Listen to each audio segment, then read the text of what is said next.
तो आज हम लोग 9 सितंबर की फर्स्ट शिफ्ट का सॉल्यूशन डिस्कस करने वाले हैं। पहला क्वेश्चन, सभी विषयों में मिलकर 79% अंक किसने प्राप्त किए? तो ये टोटल कितने हो जाएंगे? 1 2 3 4 5 500 टोटल हो जाएंगे। 500 500 का 79 निकालना है। 79 बटे 100, 2 0 2 0 5 से 5 9 45, 5 7 35, 4 39, 395। 395 किसका योग आ रहा है? तो 5 5 10 10 5 15, हासिल 1 6 8 से 14 14 7 21 8 29 29 और 10 39। तो तरुण हमारा राइट आंसर हो जाएगा। अगला सवाल, एक वस्तु 505 अंकित करता है, 40% छूट पर बेचता है, तो विक्रय मूल्य इसके क्रय मूल्य से 10% अधिक हो जाता है। ये 550 का 60% बचा। 60% जो है वो है 110% अधिक, यानी 10% अधिक 110 हो जाएगा। यही सॉल्व करना है हमें। 1 0 से 1 0 गई, 11 पंजे 55, 50 बार 50 दूनी 100, 2 तिया 6, 300 आ गया राइट आंसर। अगला सवाल, एक अंसारी लागत मूल्य पर चावल बेचने का दावा करता है, लेकिन 1 किलो की जगह वह 870 ग्राम नकली वजन का प्रयोग करता है। लाभ प्रतिशत बताइए। 1000 की जगह वो दे रहा है 870 ग्राम। 1 0 से 1 0 13 कितने पे? 87। 13 का लाभ 87 पर गुना 100, ये बनना है बस। 87 डिवाइड बाई 1300, 87 एकम 87, कितने बचेंगे? 10 में 7 के 3, 12 में 8 के 4, 43, 4 से 30, 9 से काट देंगे इसे, 9 चौक 36, 9 पंजे 45, 45 ज़्यादा हो जाएगा, 9 चौक 36, तो लगभग 4 बार जाएगा, तो 14 दशमलव कुछ आएगा। आंसर देख लो। अगला सवाल, दो उम्मीदवारों के बीच एक चुनाव, y% मतदाताओं ने मत नहीं डाला। डाले गए मतों में से 10% अवैध घोषित कर दिए गए, जबकि सभी वैध मत दोनों उम्मीदवारों में से एक पक्ष में पड़े। जिस उम्मीदवार को कुल वैध मतों के इतने % मत मिले, उसे इतने मतों से निर्वाचित किया गया। चुनाव में मतदान पात्र की संख्या इतनी थी, तो y की वैल्यू निकालनी है। तो सबसे 59.375 इसको माइनस कर देंगे तो ये कितना आ जाएगा? 40.625 ये आ जाएगा। अब इन दोनों का जो डिफरेंस होगा, वो जो मत मिले हैं उसके बराबर हो जाएगा, जितने मतों से वो जीता है। तो इनका डिफरेंस हो जाएगा 0.57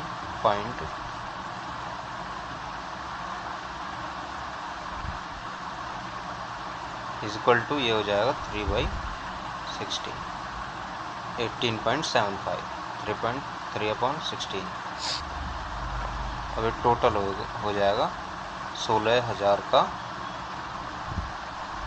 100 माइनस y अपॉन 100, यानी y% ने मत नहीं डाला। तो कितने ने डाला? 1600 का 100 माइनस y अपॉन 100, इतनों ने मत डाला। और 90 अपॉन 100 इतने वैध मत हो गए, क्योंकि 10% तो अवैध थे, तो वैध कितने बचे? 90 अपॉन 100। ये टोटल कितने हैं? इतने का 3/16 इक्वल टू हो जाएगा 2484। ये सॉल्व करना है बस। 1 0 यहाँ चला गया, 2 0 से 2 0 और 1 0 से ये चला गया। बोला 3 से 3 8 24, 3 दूनी 6, 3 8 24, 9 निम्मा 81, 9 दूनी 18। तो y की वैल्यू आ जाएगी यहाँ से 100 minus y is equal to 92। y की वैल्यू आ जाएगी 8। अगला सवाल जी, यदि किसी उपरोक्त तालिका में दिए गए 6 विषयों में किसी भी विद्यार्थी या अन्य को प्राप्त अंकों की तुलना में उच्चतम अंक प्राप्त किए तो उस विद्यार्थी कुल प्रतिशत अंक ज्ञात करें। यानी कोई अलग विद्यार्थी है जो इनसे अलग है, उसने गणित में जैसे कि अमन ने 100 अंक प्राप्त किए तो इसने हाईएस्ट 100 अंक प्राप्त किए हैं। रसायन में सबसे अधिक अंक कितने हैं?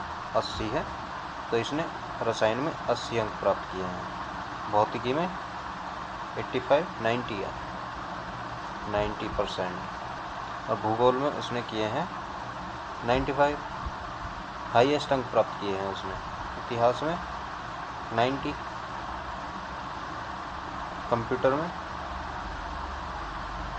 90%, ये अंक उसने प्राप्त किए हैं। अब इसका देख लेते हैं जो इनका परसेंटेज निकल के आएगा, क्योंकि ये अलग अलग परसेंटेज से है। जैसे 60 में से, 40 में से, 100 में से, 120, ये 100% है। 150 में से तो 150, 130 का 80%, 104, और भौतिकी में है ये 120 में से 90%, 120 का 90% हो जाएगा 108, 98, 90% 54, और ये हो जाएगा 36। तो सबको जोड़ लेंगे 7 4 5 7 4 5 7 कितने से हैं? 150, 130, 120, 100, 60, 40, 6 4 10, 100, 200, 200, 200, 400, ये हो जाएगा 200, 320, 400, 450, 450 और 150, 600 गुना 100। 100 से 100 कट जाएगा, 6 से डिवाइड करने पर 6 9 54, 1/6 इतने परसेंट बचा। मोहन ने 20% वार्षिक साधारण ब्याज की दर से इतनी राशि उधार ली।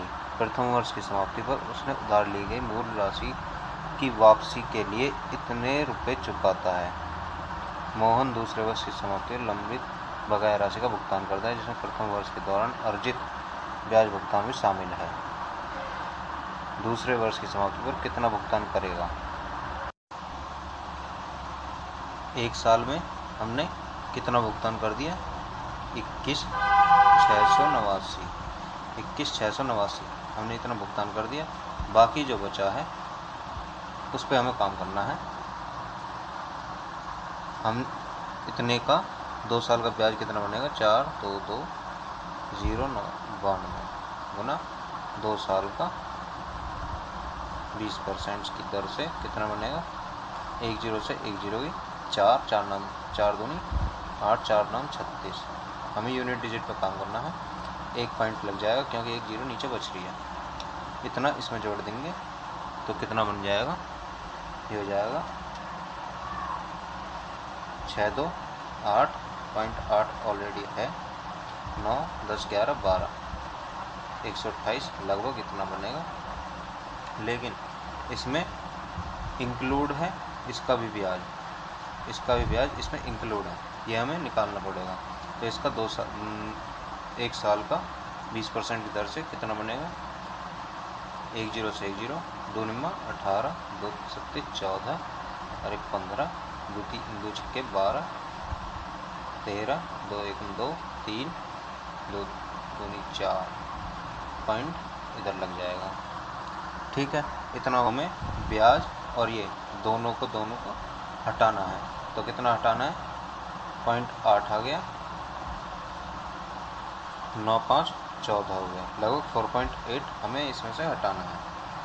तो कितना आ जाएगा? 4.8 0 8 में से 4 के 4 इसी में है केवल। इसमें बताना है किस वर्ष सभी केंद्रों में अनुपस्थित होने वाली संख्या दूसरी सबसे अधिक है। तो इसमें बताना है हमें। ऑप्शन देखने, ऑप्शन में 2016 से हमें कोई मतलब नहीं रहने का है। इसमें कुल 50 है, यहाँ 5 एब्सेंट हो गए, इधर 20 एब्सेंट हो गए और इधर 5, तो इसमें हो गए 30 टोटल। 2018 में 4 एब्सेंट हो गए, इधर 20 एब्सेंट हो गए, यहाँ पर 10 एब्सेंट हो गए, टोटल 34। 2019 में 11, इधर 12 एब्सेंट हो गए, यहाँ पे 8 एब्सेंट हो गए, टोटल 31। इधर 11 एब्सेंट हो गए, यहाँ पे 14 एब्सेंट हो गए और यहाँ पे 5 एब्सेंट हो गए, टोटल कितने हो जाएंगे 30 एब्सेंट। तो इसमें दूसरे सबसे अधिक कौन सी है? दूसरे सबसे अधिक है 31, 2019 वाली। हमें उत्तीर्ण होने के लिए इतिहास में न्यूनतम 105 अंक चाहिए, तो कितने विद्यार्थी उत्तीर्ण हुए? यानी कि 175 का 54% कितना हो जाएगा? 175 का 54%, 25 से 75, 175 और 25 चौका 100, 7 चौक 28, 7 पंजे 35, 36 37 बटे 4, 4 9 36, लगभग 90 के पास जाएगा।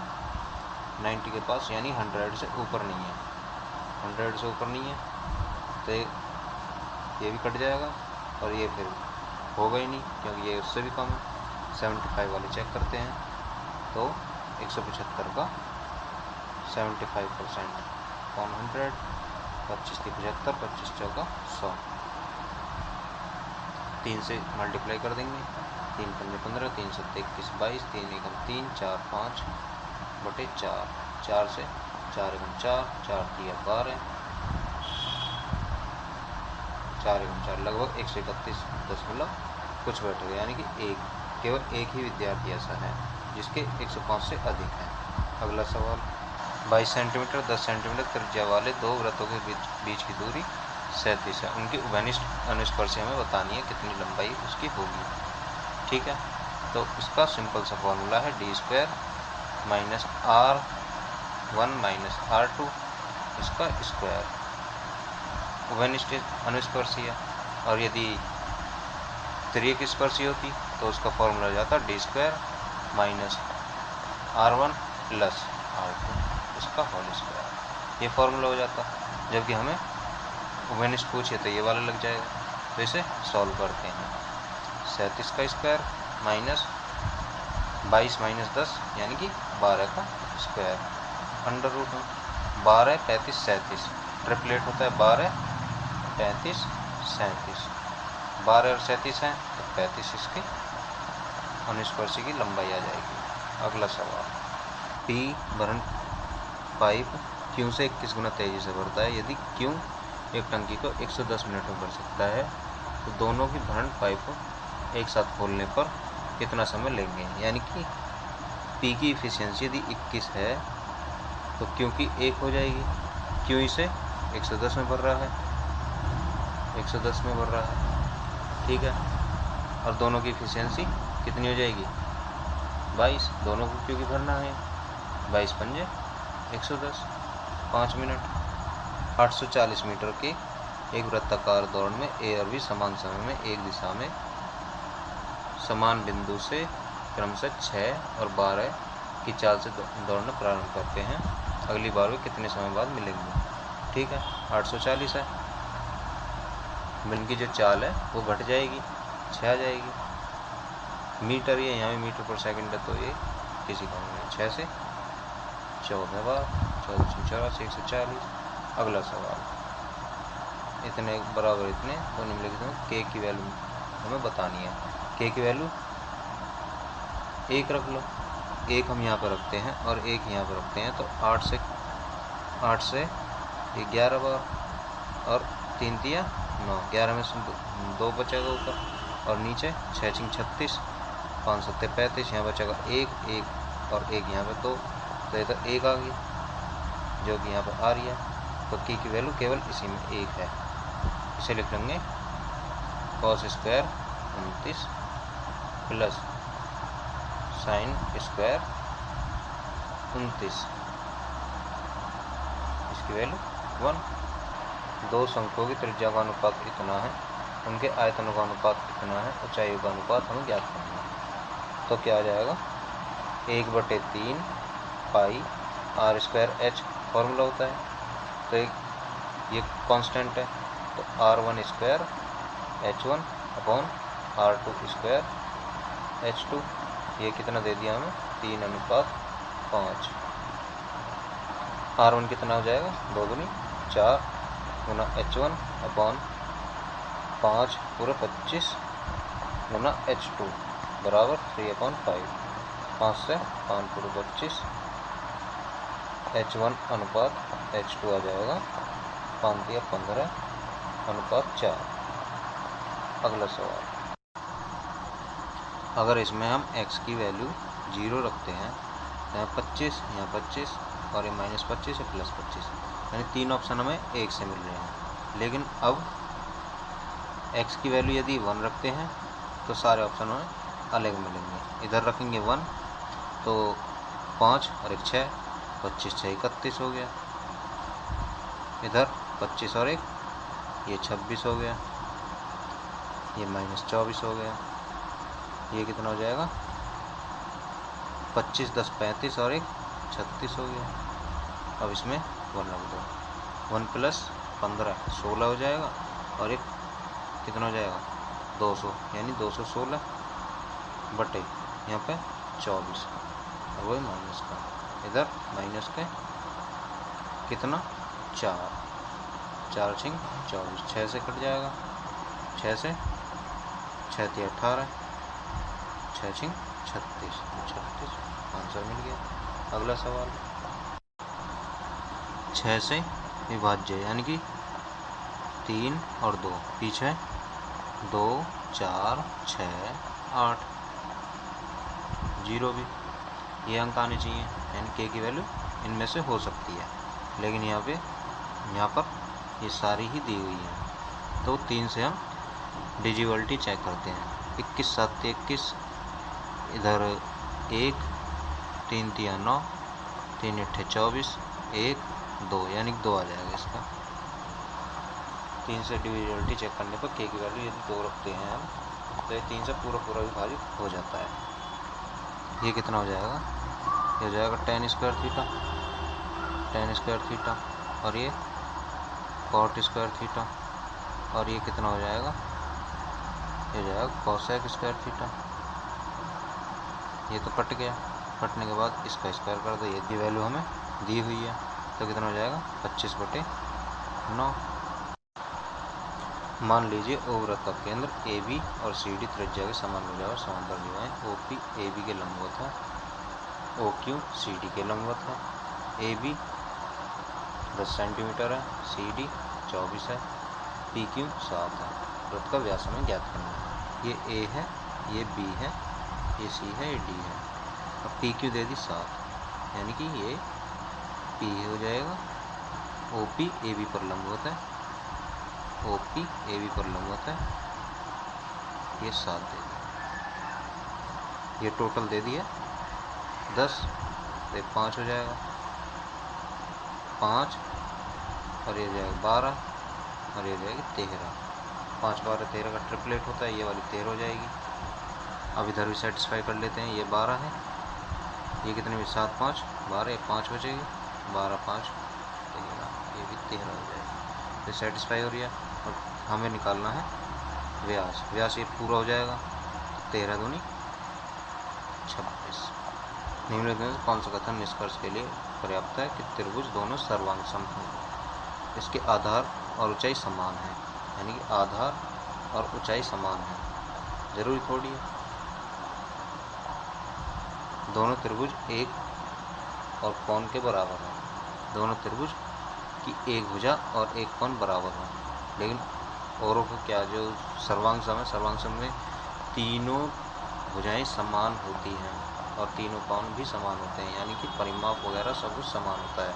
सर्वांग सम में होते हैं दो भुजाएं बराबर हो, परिमाप समान हो, परिमाप समान होता है, क्षेत्रफल आधार समान हो, नहीं, ये क्या हो जाएगा x + 9, x + 3 और x - 3 upon x + 3, x plus 3 से कट जाएगा, x माइनस 3 बच गया। और 5, 2 और 1 के सिक्कों में p को 100 रुपये भुगतान करता है। भुगतान के लिए उपयोग की गई सिक्कों की संख्या 40 है। भुगतान में 5 रुपये मूल्य वर्ग के सिक्कों की संख्या कितनी है? मान लीजिए 5 का x, 2 का y और 1 का है z। तो 5x प्लस 2y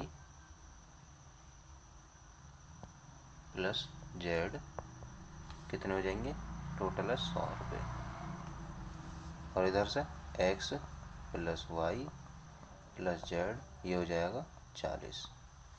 यहाँ से z की वैल्यू यदि निकाल लें तो 40 माइनस x माइनस y इसमें रख दो। 5x plus 2y